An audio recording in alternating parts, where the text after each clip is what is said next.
Salut tout le monde, j'espère que vous allez bien les amis, on se retrouve aujourd'hui pour une nouvelle vidéo. On a pas mal d'informations mercato et notamment un dossier qui avance assez rapidement et qui pourrait un petit peu chambouler les plans du Real sur le mercato. On va regarder ça dans quelques instants. On va démarrer avec cette date, c'était il y a exactement 81 ans, jour pour jour, donc c'est assez lointain dans l'histoire du Real. Ça reste évidemment à ce jour le plus large succès du Real face à son ennemi du FC Barcelone et ça restera probablement, les amis, le plus large succès du Real.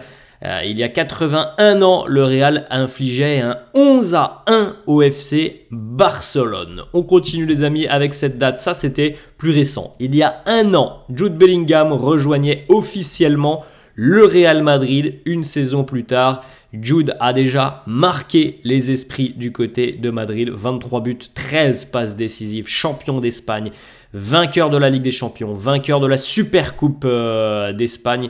Il fait partie de l'équipe type de la saison en Liga, Golden Boy, trophée Copa, le joueur de la saison selon les supporters du Real.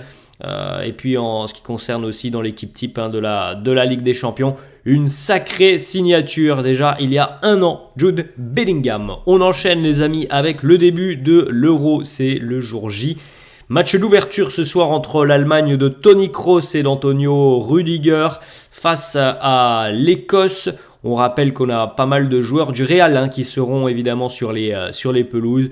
Dani Carvajal, Nacho, Rossellou, Mbappé, Mendy, Tchouaméni, Camavinga, Modric, Kroos, Rüdiger, Bellingham, Lunin ou encore Arda Güler seront donc les Madrilènes qui représenteront leur sélection nationale en Allemagne. On continue les amis, les deux unes des quotidiens madrilènes, le quotidien AS qui titre A por la cuarta, en route pour la quatrième, l'Espagne qui a déjà remporté 3 euros au cours de 3 euros ou championnat d'Europe, peu importe le nom, au cours de son histoire.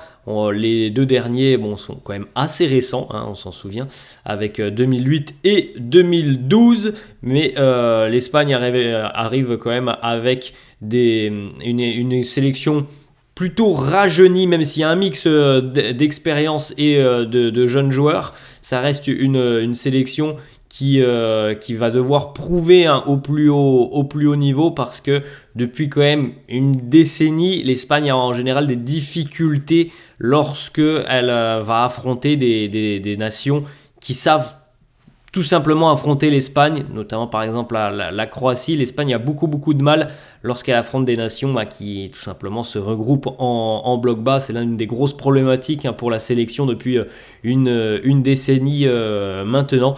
Même si on se souvient tout de même que lors du précédent Euro, l'Espagne avait fait un très beau parcours, mais malheureusement les Espagnols s'étaient arrêtés en demi-finale. Une petite information qui concerne aussi Toni Kroos, c'est tout en haut.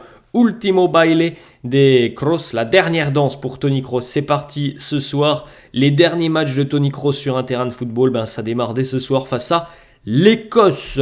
On continue les amis, la une du quotidien Marca qui titre La queremos, on la veut, et cette déclaration de Luis de la Fuente, le sélectionneur espagnol: Nos sentimos tan fuertes como los mejores, on se sent aussi fort que les meilleurs. Une petite information juste ici en bas, voilà ici, Nacho a un paso de Arabia. On va en parler dans quelques secondes les amis avec ce tweet hier de Fabrizio Romano qui nous dit tout simplement que depuis que Nacho a pris la décision de quitter le Real au mois d'avril, il ne considérait absolument aucune proposition de club européen. Il n'y avait pas non plus d'offres et d'approche formelle. On sait que Miami était présent, mais il n'y a pas eu véritablement des négociations qui ont démarré. Eh bien, on sait depuis hier qu'il y a un club saoudien qui est arrivé, qui a déjà proposé une jolie somme à Nacho. Je crois que c'est 40 millions sur les deux, un contrat de 2 ans, donc 40 millions pour les 2 ans, donc 20 millions d'euros annuels, ce qui est quand même non négligeable. Maintenant, ça sera à Nacho de trancher. On sait que Carlo lui a donné la possibilité de continuer au Real en lui disant que l'on comptait sur lui. Le club c'est Al Ittihad du côté de l'Arabie Saoudite, le club notamment de Karim Benzema. On attend dorénavant la décision de Nacho quant à cette offre du club saoudien. Selon les dires aussi de Fabrizio Romano hier, il semblerait que le dossier soit déjà très très avancé entre Al Ittihad et Nacho. Maintenant, voilà, c'est pas encore tout à fait acté, mais il semblerait que les négociations soient allées assez vite.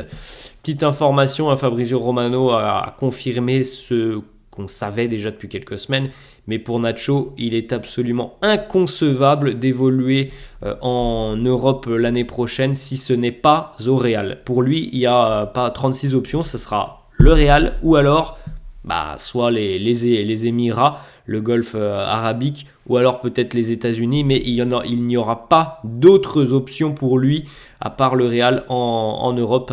Il ne jouera qu'au Real en Europe. On enchaîne les amis avec une autre information de Fabrizio Romano qui a confirmé hier que Luka Modric et Lucas Vazquez avaient déjà signé leur prolongation de contrat avec le Real et que les annonces officielles allait tomber incessamment sous peu. Alors, on verra si c'est pendant l'Euro, si c'est après. Mais en tout cas, tout est bouclé et on ne devrait pas avoir de mauvaises surprises. Le Croate et le latéral espagnol devraient continuer l'aventure. On continue avec 2-3 autres informations qui coïncident aussi avec les informations que l'on a eues sur Nacho. Lenny Yoro, le défenseur du LOSC, Rouni Calafat, donc l'homme qui est chargé d'aller discuter de tous ces transferts, d'aller dénicher des talents un petit peu partout, Rouni Calafat et son équipe de scouts ont marqué en gras le nom de Lenny Yoro comme une top priorité pour ce mercato. D'autant plus les amis, si Nacho vient à quitter le club, le Real fera vraisemblablement tout son possible pour aller le chercher et le Real accélérera certainement très rapidement dès lors que la décision de Nacho sera connue. Le Real, selon Fabrizio Romano, est en tête dans ce dossier qui mène à Lenny Yoro. D'ailleurs, c'est de nouveau confirmé, le joueur attend que le Real tombe d'accord avec Lille, ce qui est le plus compliqué, on en avait déjà parlé.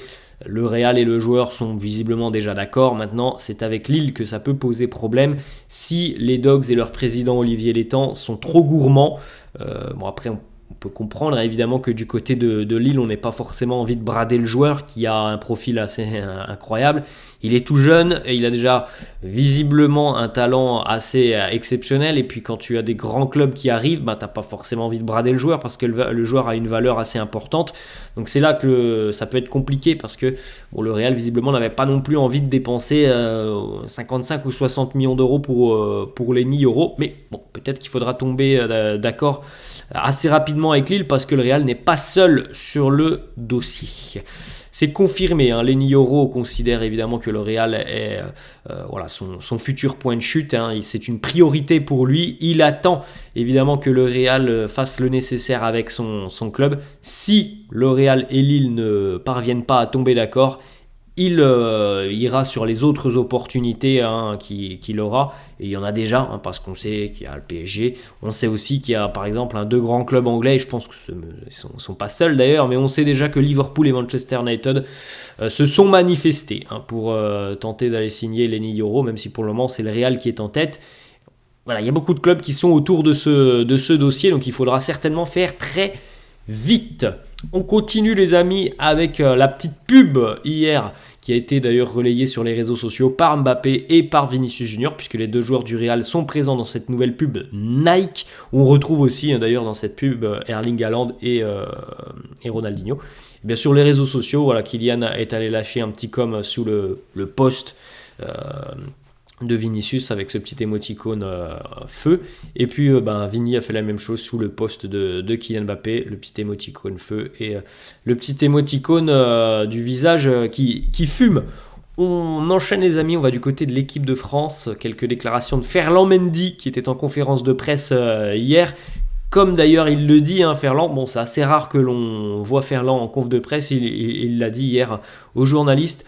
Profitez que je sois présent. Moi, je préfère, si je peux, me passer des conférences de presse. C'est tout simplement pas mon truc. Autre déclat de Ferland qui nous dit « Au Real, on apprend à gagner, mais avant tout, on apprend à être solidaire. » On enchaîne. Autre déclat de Ferland qui a balayé d'un revers de la main son avenir au Real. Et il a balayé surtout la question. Mon futur au Real, ce n'est pas le sujet aujourd'hui. On verra ce qu'il se passera. Je suis concentré sur l'Euro. Bon, je pense que les amis, on a tous les tenants et les aboutissants du dossier. Il semblerait que pour Ferland, son avenir soit lié intimement à la décision d'Alphonso Davies.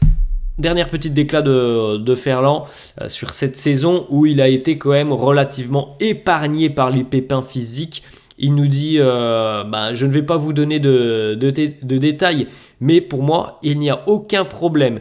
Cette année, j'ai un petit peu changé ma routine de travail. Ça a plutôt bien fonctionné. Je travaille beaucoup plus au niveau musculaire. J'ai aussi engagé un nutritionniste. Le travail a payé.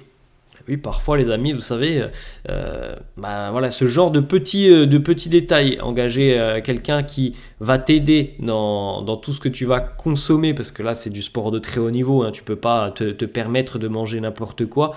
Il y en a beaucoup maintenant des joueurs au très très haut niveau, hein, on parle pas du petit club du coin, mais des joueurs de très très haut niveau qui engagent des nutritionnistes qui sont là chez eux personnellement pour leur préparer des repas. Voilà, il s'est concentré aussi visiblement sur toute la partie athlétique, musculaire, ce qui lui posait beaucoup de problèmes depuis quelques années. Et force est de constater que le travail a payé, comme il le dit, parce qu'il a été relativement épargné par les pépins physiques tout au long de la saison. Et ça, c'est évidemment positif pour lui et bénéfique aussi pour le club. On enchaîne les amis avec une déclaration de Kylian Mbappé, le capitaine de l'équipe de France, qui nous parle de Camavinga. Il nous dit c'est un talent, un grand talent. C'est une perle qui doit encore être polie, mais c'est quelqu'un qui est vraiment extraordinaire. Il a cette capacité de combiner le physique, la technique, ce qui est quand même assez rare pour un milieu de terrain de nos jours. Il va continuer de progresser et d'impressionner. On enchaîne les amis avec une petite information qui concerne l'Autrichien David Alaba. Bon, vous le savez, David, malheureusement, c'est l'un de ses grands objectifs aussi cette saison, participer à l'Euro avec son pays. Trop juste, hein, évidemment, à cause de cette rupture des ligaments croisés. L'objectif pour David Alaba est un retour en début de saison. On table sur le mois de septembre avec un objectif donc de 90 minutes pour le mois d'octobre. Donc il ne participera pas à la pré-saison avec le Real, hein, mais il devrait, on l'espère normalement, si tout se passe bien pour David Alaba, il devrait revenir quand même sur la première partie de la saison 2024-2025. On va continuer les amis, une petite information qui concerne Fede Valverde, hein, qui se rapproche de son objectif de plus en plus de devenir capitaine du Real, puisque dès l'année prochaine, vraisemblablement, Fede devrait être l'un des capitaines du Real, puisque vous savez qu'il y a une liste, hein, quand même du côté du Real, et Fede devrait être au sein de cette liste. Regardez, normalement l'année prochaine, la liste des capitaines du Real, si Nacho quitte le club, Luka Modric, Dani Carvajal, Lucas Vazquez et Fede Valverde. Et puis par la suite, on se doute que Luka Modric quittera le club peut-être l'année prochaine. Et Dani Carvajal, on n'a pas encore de date, mais bon, il est plus proche de la fin que du début. Et donc très rapidement, Fede, Lucas Vazquez aussi, plus proche de la fin que du début.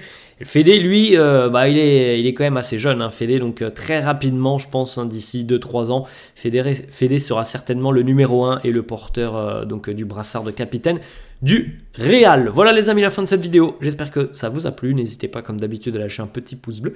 N'hésitez pas non plus à vous abonner à la chaîne. Moi, je vous laisse. Je vous souhaite une très bonne journée et je vous dis à demain. Ciao!